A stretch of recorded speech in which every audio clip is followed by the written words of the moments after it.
Good morning, Linda. We're still in one. Where you been?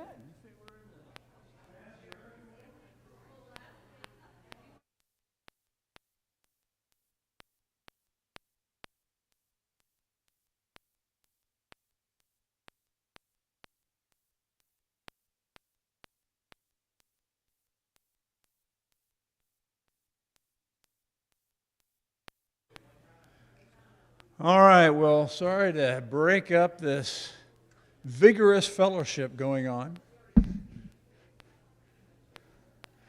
It's so vigorous, some don't even realize.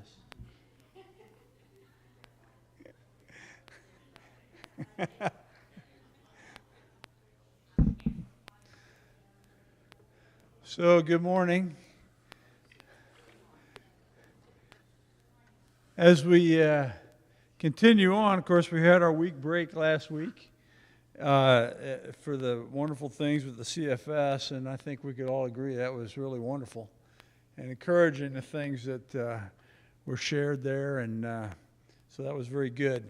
When we ended last time, we were discussing what's happening in this time period is this change that's going on, this big change that's happening in understanding. And as we've gone over in a lot of detail, maybe too much according to some, but the apocalyptic thinking. Now, this thinking was not everybody in our fellowship, but it was especially strongly dominant and rooted in Tennessee and those areas. And as we saw kind of last time, not necessarily as much in Texas.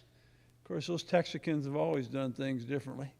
And so anyhow, and so we're trying to understand this significant change from one way of thinking and understanding by many, and how it changed to something that was, I'm not going to say the opposite, but very different from that.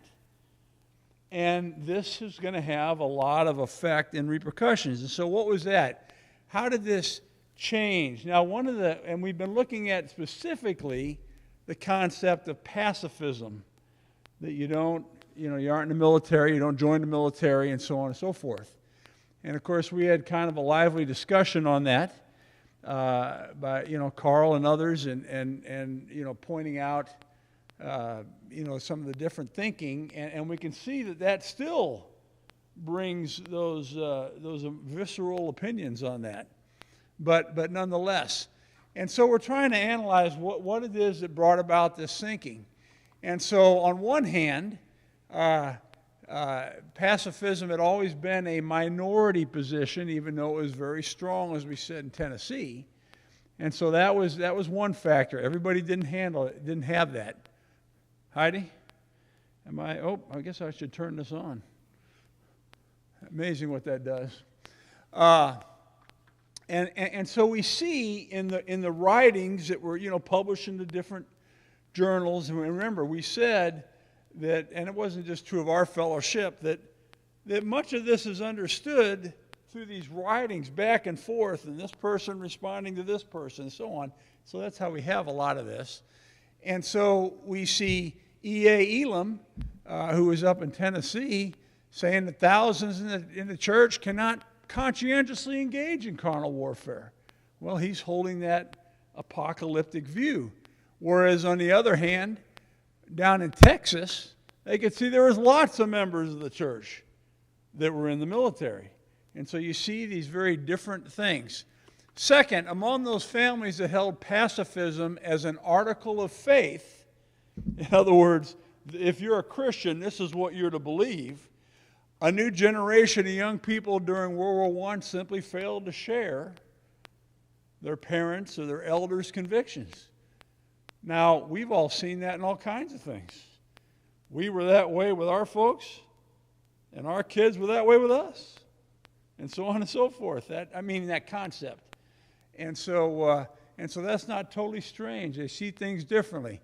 Many sons of the strongly pacifist families participated in the war. The participation of the sons in the armed services no doubt prompted many of the older generation to rethink long life or lifelong positions. Further, the death of David Lipscomb deprived the younger generation of its most articulate defender of that position.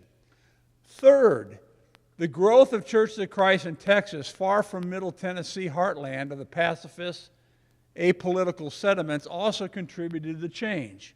David Lipscomb himself reported on a tour of Texas in 1872, wrote that political strife is the one great cause of inactivity of the churches throughout Texas. And the Christians there are most ready to turn politician, run for sheriff, the legislature, become postmasters, or prosecuting attorneys, clerks, etc., than they are in the older settled countries. And by that we're talking, it doesn't mean Europe, but where they're at. Now what is he talking about here? He's observing that down in Texas, those in the church seem to be much more involved and with these earthly positions in the politics, and not concerned with the things of the kingdom in his assessment. He's saying they're getting way too involved in all this. They seem to, and all the political fighting and strife and all that seems to be defining things. And so for him, it's like, well, that's what's wrong with them. Getting involved in those things. Well, according to his worldview, you shouldn't do anything like that. But down in Texas, they're saying, hey, I got to put feet to what I think, and so on and so forth. And so they had a very different view of that. Now, by the early 20th century, two of the most powerful figures in the Texas Churches of Christ were G.H.P. Showalter, who was editor of the Firm Foundation that had started several years before that, and Jesse P. Sewell, who was president at Abilene. Okay, so here's two central figures that are making a difference here.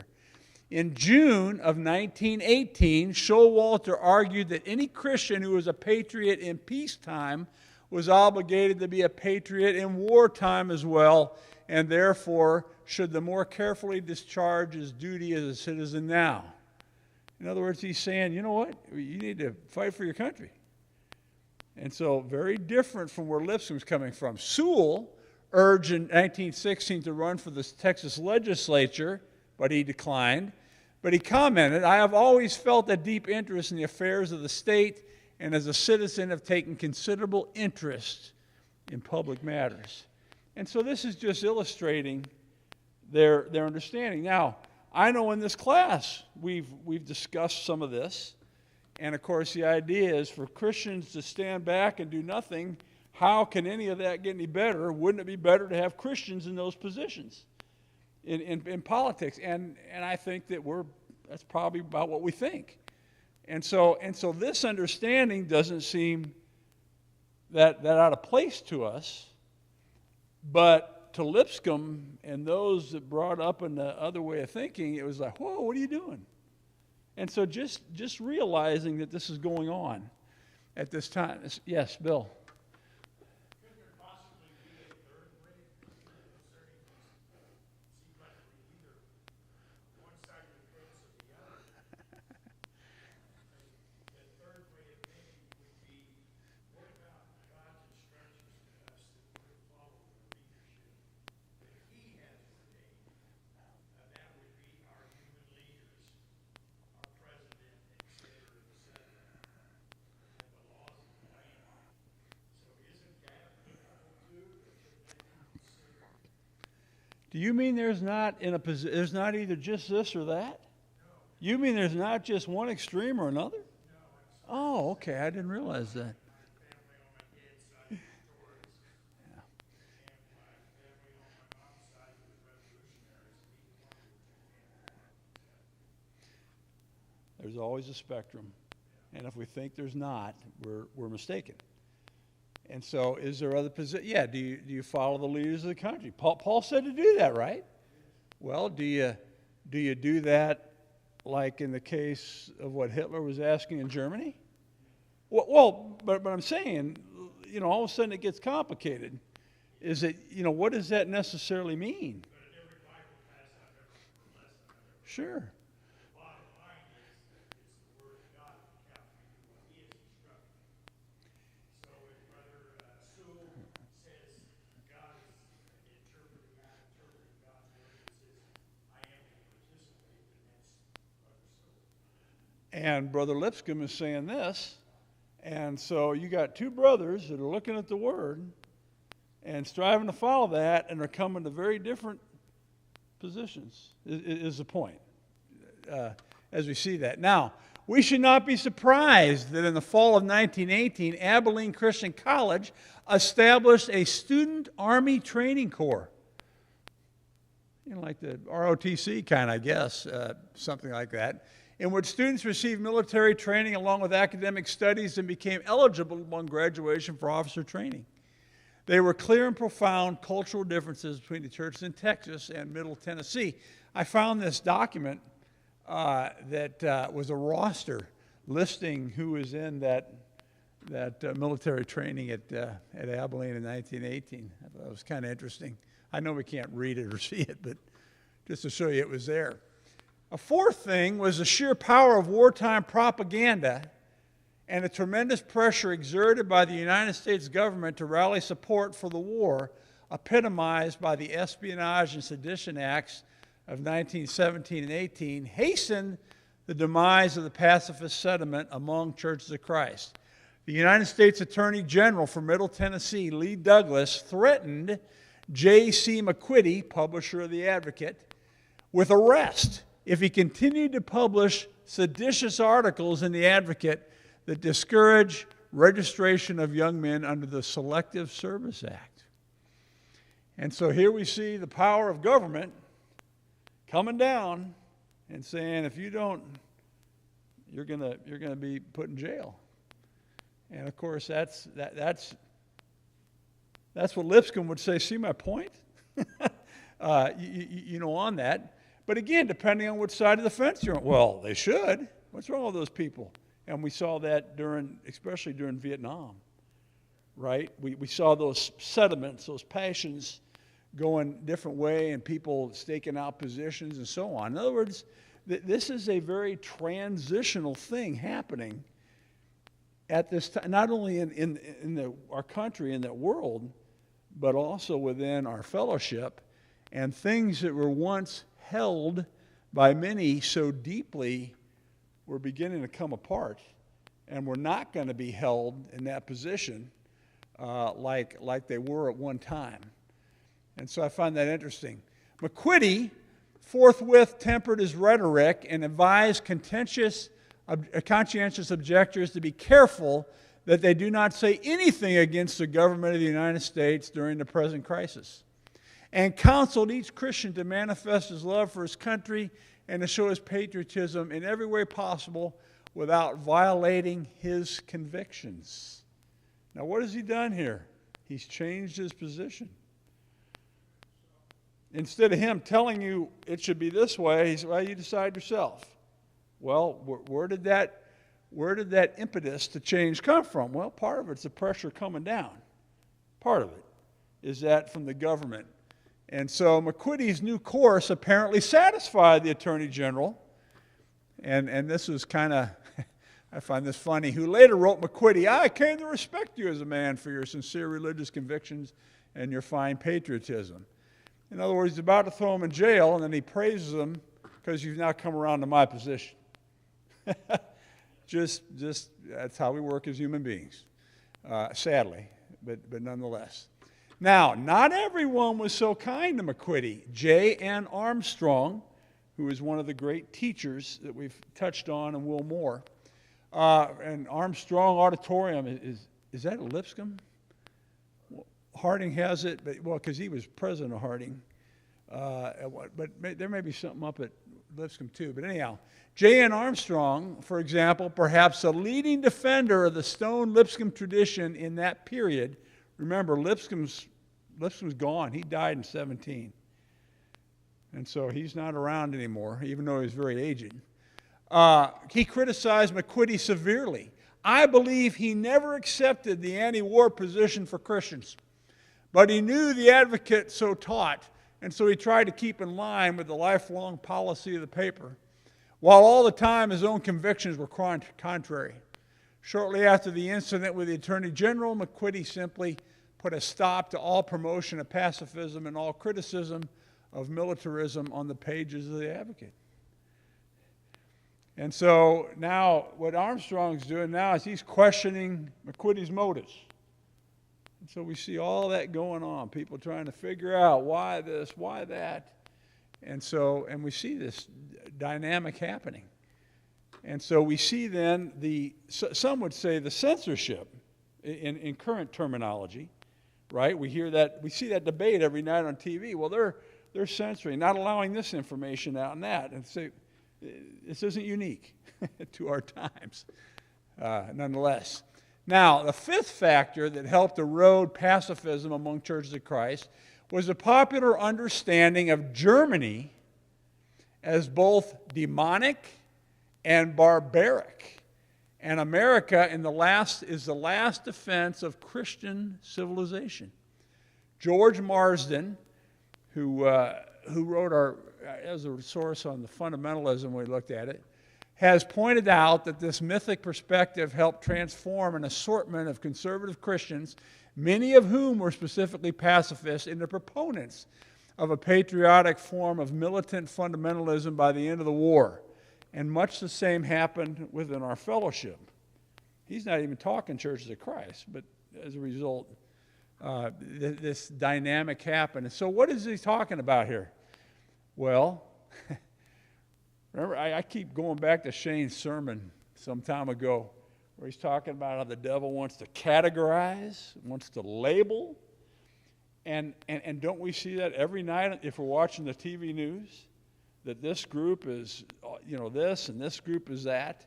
And so trying to label them as, and depending on which way you're looking at it, they're the most horrible, terrible people over there.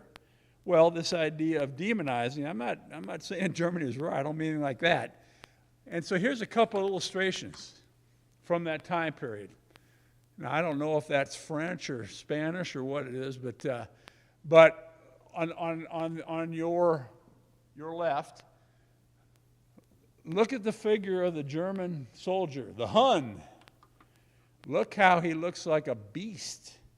Look how he has a small head, meaning and big, hairy beast. He's a brute beast.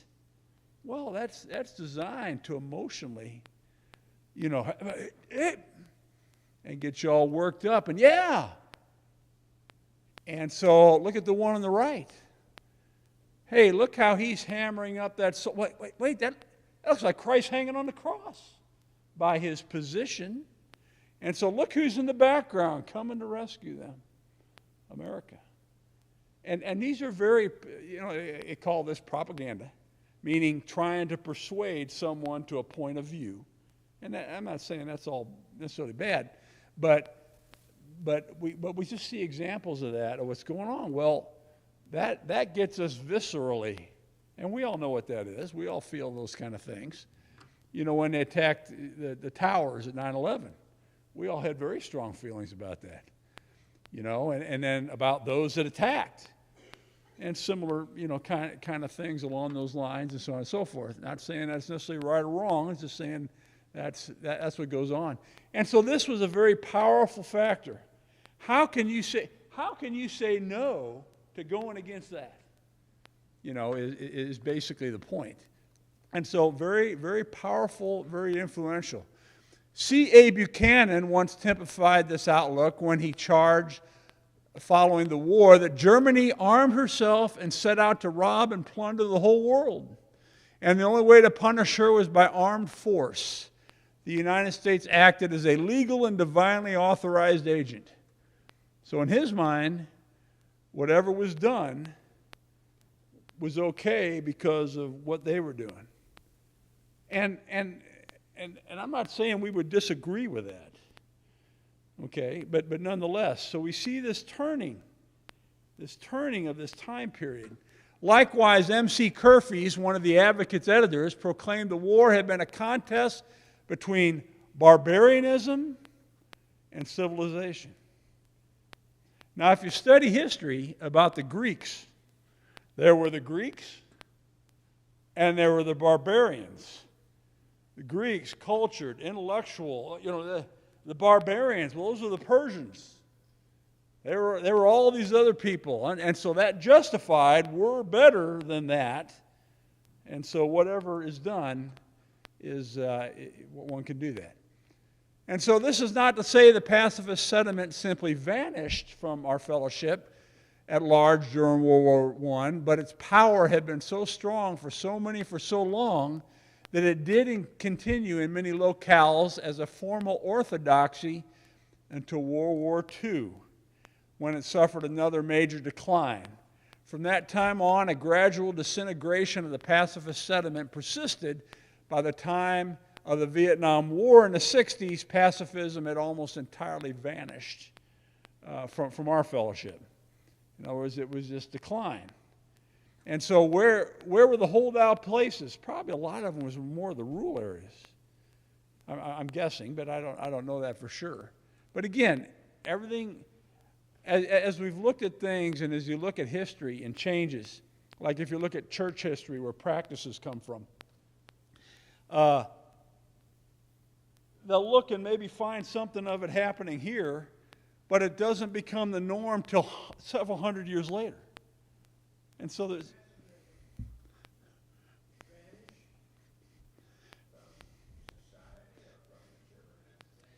Okay, we're talking the reasons and the motivations for it. And so the apocalyptic reason, you don't do it because, God's going to destroy all this anyway. What are you doing? This world's not my home, so on and so forth. That thinking, that reasoning, that underpinning is what fueled that for a long time. By the time you got to the Vietnam War, that wasn't the reason. That wasn't the reason for not. I'm not saying there weren't people that didn't, but the motivation behind the pacifism changed. The theology behind it wasn't there. It was more, I don't want to do that. I think that's wrong. Instead of, and so that's a good question. It changed what? Well, it kind of did. But it is significant is that what are the reasons why?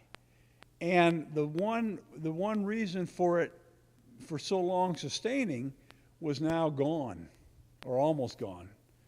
And so even though it was happening, it was different reasons. And so if pacifism did not vanish altogether, what did disappear by and large was the basic Stone Lipscomb worldview that had invigorated the pacifist sentiment.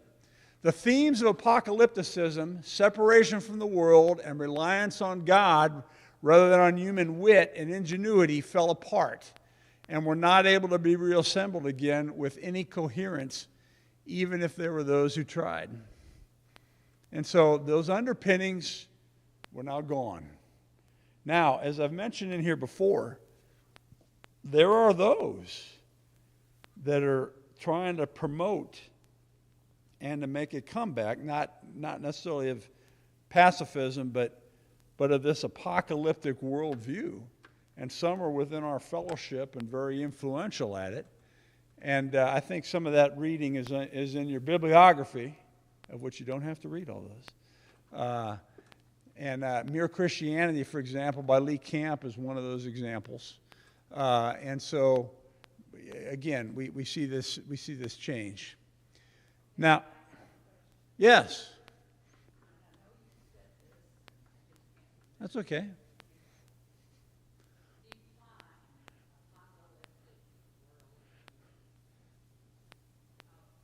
This I would say would be basic. The themes of apocalypticism was a separation from the world.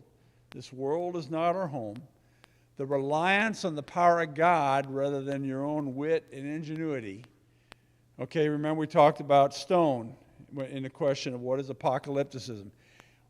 Now, it's important to realize that this understanding of apocalypticism is not, even though it had some overlaps, was not what we think of apocalypticism with, late great planet Earth and all the stuff of Revelation and all that kind of stuff. This is not buying into all that, but this is a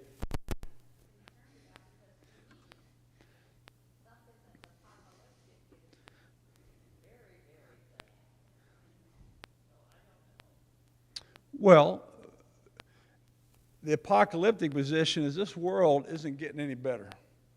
Not until Jesus comes. And of course, Lipscomb would hold that. And so spend your time doing the Lord's things and not get tangled up like those Texicans, if we saw. That's where a disagreement would come in. And getting involved in the things of this world. And so we saw that Stone did that, and Fanning did that, and others very, very much so. And so now what we're seeing is this changeover and more of an embracing and a going along with the things of the culture of the country. Now, I'm not here saying this was right and this was not. I'm just saying realize that this happened. And where we are today is much more part of that views of the culture influencing us, And again, I'm not saying that's all bad. I don't mean all cultural things are bad. But so that's what apocalypticism, this way of thinking. Campbell did not think that way. Stone did. Okay? Does that make it less confusing? Well, that may be true, but that's because that's what one was always told.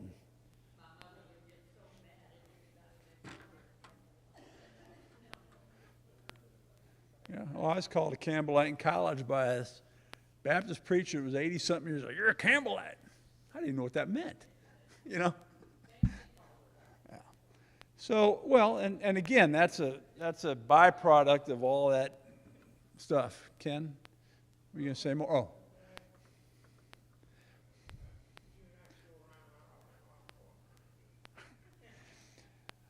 League of Nations. Have we heard of that? World War I was an international organization that existed between 1920 and 1946. Forerunners of the United Nations is what this was. Headquartered in Geneva, Switzerland. The League of Nations vowed to promote international cooperation and preserve global peace. That was the hope. The League achieved some success, but it ultimately was unable to prevent the even deadlier World War II about 20 years later. The League of Nations was the predecessor to today's United Nations. Okay, so here's this concept of the League of Nations, and Woodrow Wilson was very significant in pushing that. It's interesting that our country never ratified it, even though he was a big pusher. And so what's the hope here? The hope is people can get together, talk about it, and prevent these huge catastrophes. Obviously, it did not do that. Now, one could spend a long time talking about that and debating that and the whole concept of it, the usefulness of it. Some people say the United Nations is worthless, et cetera, and they certainly have things that would promote that view, and there's others that say it does, so it can be all over depending on what you're looking at. World War I, 1914 to 18, had caused the death of at least 10 million soldiers and millions of civilians in the war in Europe. The Allied victors of the war wanted to form an international organization that would prevent another horrific war. American President Woodrow Wilson was especially instrumental in formulating and advocating for the League of Nations. This is a map here, and the red shows all the countries that approved it. And of course, you see the U.S., well, it was pending. The Senate never did it. The League attributed disputes between arbitrated disputes between member countries in order to peacefully preserve sovereignty and territorial rights. And of course, we see those debates over the World Court and things like that, that, you need to charge them for war crimes, but hey, what? You can't do that to us. And so we see that the problems that goes with these kind of things. The League encourages countries to reduce their amount of military weapons. And of course, those of us growing up in the 70s and 80s remember all the nuclear start, all those kind of treaties trying to, prevent and reduce and, all those kind of things. Under Nixon, you had, at the time, was a mutually assured destruction, MAD, that, if you're going to blow us up, we're going to blow you up, and what have you accomplished? And so things like that. Any country that resorted to war would be subject to economic sanctions, such as a halt to trade. The United States never joined the League of Nations because the largely isolationist Senate refused to ratify the League's charter. And of course, if we remember from history, because we weren't living then, that in the 20s, especially after the war, the United States saying, I'm done with that, leave us alone, and we're very isolationist. And we still see that debate today going on. What are we doing involved here? What are we doing involved there? And, let's spend our stuff on us. And then there's others that say, if you do that, it'll be even worse later. And it's, there's understanding in both of those things. And so it gets very complicated and complex. Now, the demise of the Stone Campbell worldview is most apparent in the attitude, and this is why we brought this up, of the editorial staff of the Gospel Advocate toward Woodrow Wilson's League of Nations, while Stone, Fanning, Lipscomb, and Harding had all held that human institutions, this is that apocalyptic view, were powerless to renovate the world, and that God and at his initiative alone would bring the millennial dawn. Only God's going to fix it. So all this humanity running around doing League of Nations, doing this, doing that, you really aren't going to accomplish much. But McQuitty now suggested that the League might do God's bidding. I ask those who are pessimistic, I ask those who are fighting the policy of our president regarding the League, how do you know that this is the time of which the prophet prophesies? And the day is soon to dawn when the nation shall not lift up sword against nation. In other words, he's taken this view, as we all have on various things. He's saying, maybe God's working through this to try to bring about peace among people. And so this is going away from the way those other guys thought and that thinking that dominated. And again, not saying this is wrong, because I think we understand this and have hope in that.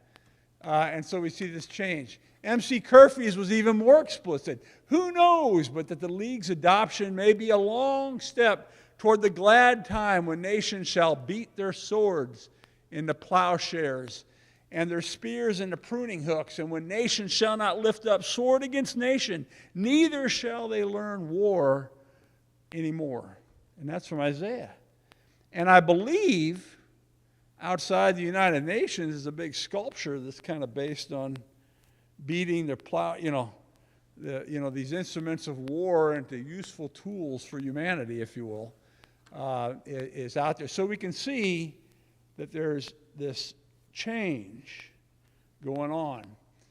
Now, Bull, as you remember, who was, I don't know if leading, but remember he edited the Gospel Advocate. They kicked him out because he was very apocalyptical. Bull and his followers, on the other hand, viewed the League as the prophesied last form of Gentile power. The men are looking for a golden age, but which God shows us will be the climax of all the world's great wickedness. And so he's saying, you guys are on the wrong path. Of course, look how he's thinking. Now again, these are people that are following God, following the Lord, been baptized, all these things, and we see this happening. It is clear that a major change overtook the Stone Lipscomb tradition in general and the Gospel Advocate in particular during the World War I era. The heart and soul of the change involved a fundamental reappraisal of human potential. The issue of pacifism was simply the most important symbol of that reassessment. So that's just kind of what we're looking at to see how it's changed, but it was affecting other things. Now, what's this reappraisal of human potential? Remember, the apocalyptic view of Stone and Lipscomb was kind of more pessimistic, whereas Campbell was more optimistic. And so we're going to see some of that play out. Throughout the 19th century, poverty, social marginality, coupled with lingering Calvinistic perspective. Remember, Stone and even Campbell came from Presbyterian background, that Calvinistic thinking, had informed the basic outlook of the Stone-Campbell tradition, prompting those in the tradition to exalt the sovereignty of God and to downgrade the potential of human wit, human ingenuity, and human institutions to achieve any lasting good. In other words, we don't think we can do anything good. The Stone-Campbell tradition was fundamentally pessimistic, Stone-Lipscomb, pessimistic about human possibilities. So you got this kind of this general mindset. By World War I, it was precisely this pessimism regarding human potential that the editors of the Gospel Advocate sought to change. It's not Christ-like, it is not manly, it is not noble, McQuitty complained in 1919, to sit down and whine about what is impossible to bring about such a condition as the end of the war. The same spirit would never have broken the Hindenburg Line. The same spirit would never have conquered Germany and made him sue for peace. The same spirit would never overcome the world, the flesh, the devil, and bring the crown that is sure to come to the faithful. So what's he saying here? What's he saying here? He's saying, if you're holding on to that way of just saying the world's terrible and not trying to do something about it, that then Germany would have taken over. You'd still be in battle. You'd still, all these things is basically the reasoning that he, and we understand that. That doesn't seem crazy to us, but again, he's pointing that out to his objection to that other point of view. Recognizing the problems that old-time pessimism posed for those who sought acculturation, in other words, blending into the culture, the editors of the Gospel Advocate featured a 1916, a lengthy symposium entitled, "Is the World Growing Better?" With few exceptions, participants answered in the affirmative. F.W. Smith of Nashville, a frequent contributor to the Advocate, offered this typical assessment. The pessimist sees only the dark side of every picture. If he were to gaze through the mighty telescope upon the mighty sun, he would only see black spots. To deny the world is growing better is some ways to deny what our very eyes can see, our ears can hear, our hearts can feel. In fact, it would be to say Christianity is a failure. Okay, now look what he's saying. He's saying the pessimist only sees gloom and doom. And we understand that. We've maybe been that way ourselves at times. We know others that have. And so we understand that. And so he's saying, just look around you. Look around you and see. And then he does this. He brings in, it would say Christianity is a failure. Well, all of a sudden now, it gets that. So you're saying my Christianity, that's what he's almost doing here. And so, but nonetheless. Yes, Bill. Christianity at the end of the First World War did fail. And the reason I'm saying that is after Versailles, if the Germans had been treated by Christians the way Christians should have treated them, World War II probably would never happen. So what Bill is saying is that part of the reason, maybe the main reason, one of the major reasons that World War II happened was that the vengeance, if you will, and the demand, and they put a very heavy weight upon Germany, and and just because we're the winners and you're not, And so that contributed to that, and the rise of Hitler and his sinking. And the same thing we say in Southern Middle East, that the divisions of nations took place after World War I in the Middle East that's led to all the warfare in that area. Sure. Whether we want to admit it or not, we created a monster there. Yeah. Iraq's borders weren't there before World War One, and so almost these countries are made up by these people over here imposing down there what it was. Sure, and so we see problems. Carl, you had something?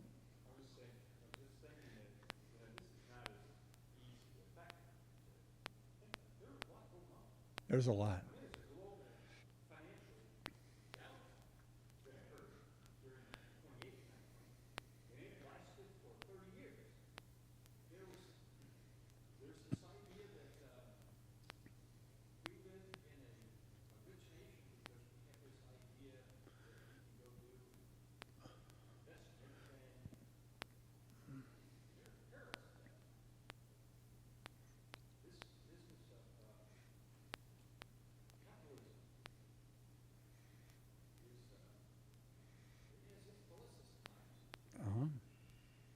Sure, pluses and minuses to.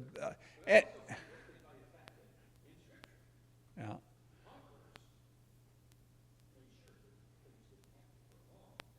Well, and they also say that those who win write the history.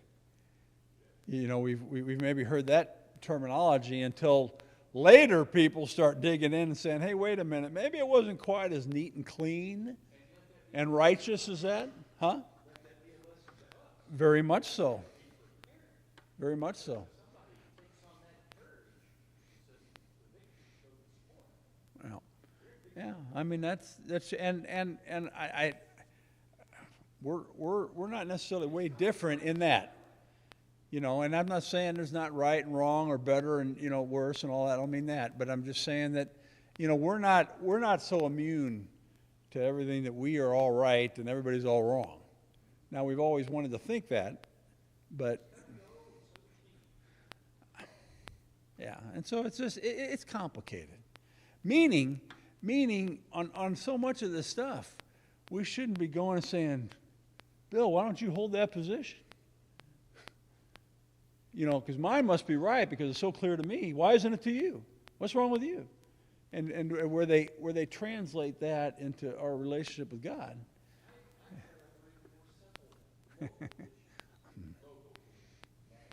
Yeah.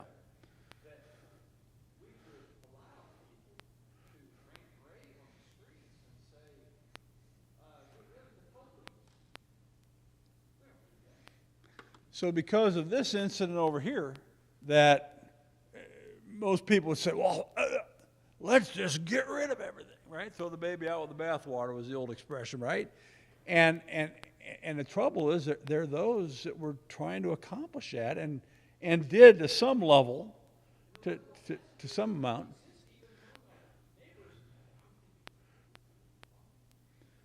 Well, yeah.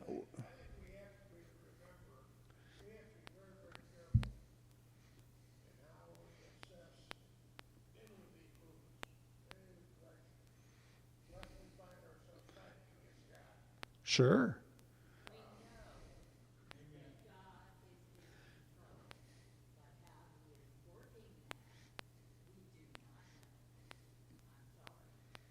Well, or maybe that we should, trust in God and what He's doing. Because I think if we start saying God's in control, and I'm not saying He's not, but if we say that, then we have to say, then how come God allowed this? I mean, at least as some people look at it. I understand. And I'm just saying that's a legitimate struggle that people have.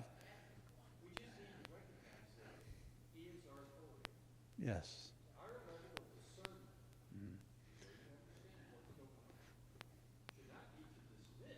Yeah. Sure.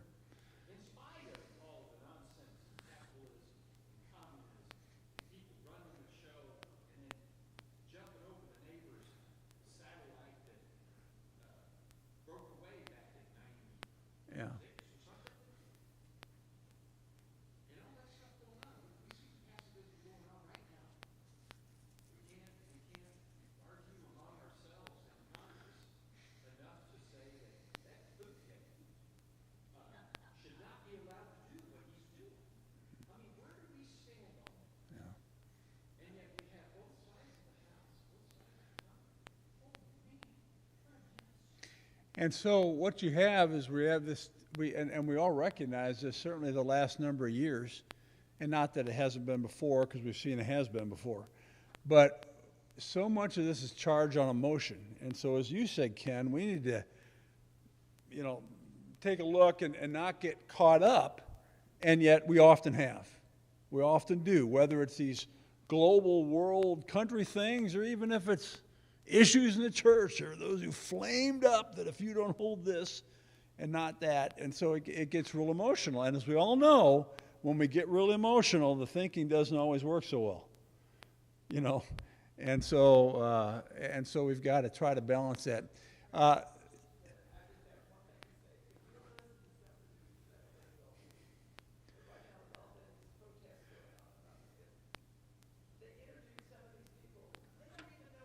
I saw that.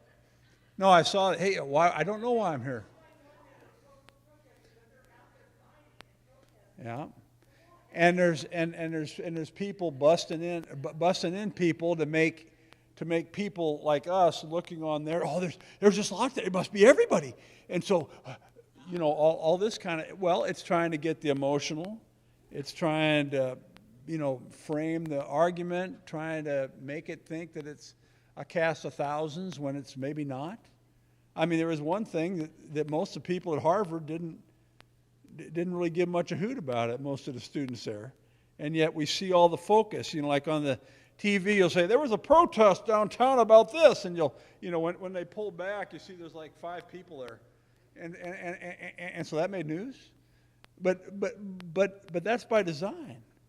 It's to ramp up. And so we see, to end this up now, that this is the kind of stuff that was happening and going on, and it isn't new.